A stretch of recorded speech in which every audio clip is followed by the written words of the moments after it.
বন্ধুরা, আজ ছিল সরস্বতী পুজো। তো সরস্বতী পুজো মানেই নতুন শাড়ি। তানিশার জন্য নতুন শাড়ি এনেছে। আর এদিকে তানিশা রেডি হওয়ার জন্য দেখো রেডি হচ্ছে। আর এদিকে আমি রান্নাঘরে গিয়ে আমি প্রসাদ বানানোর জন্য দেখো চলে এসেছি। তারপরে তানিশার জেঠিমা এসে দেখো তানিশাকে শাড়িটা পরিয়ে দিচ্ছে। আর তানিশার লুকটা কেমন হবে বুঝতেই পারছো। এই দেখো কত সুন্দর লাগছে, দেখো তানিশাকে কেমন লাগছে দেখো। খুবই হাসি পাচ্ছে তানিশার। আমি যখন ছবিটা তুলছি তারপরে তানিশার ভাই আর তানিশা দেখো চলে যাবে স্কুলে। আর এই আয়নবাবু দেখো প্রসাদটা কাউকেই দিচ্ছে না, বলছে মা আমি নিয়ে যাবো, আমি নিয়ে যাবো। তানিশাদের স্কুলে আমরা চলে এসেছি।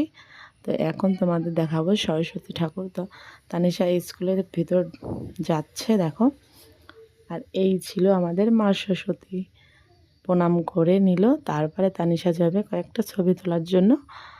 ওদের স্কুল ফ্রেন্ড আছে দেখো। এই দেখো কত সুন্দর লাগছে সবাইকে।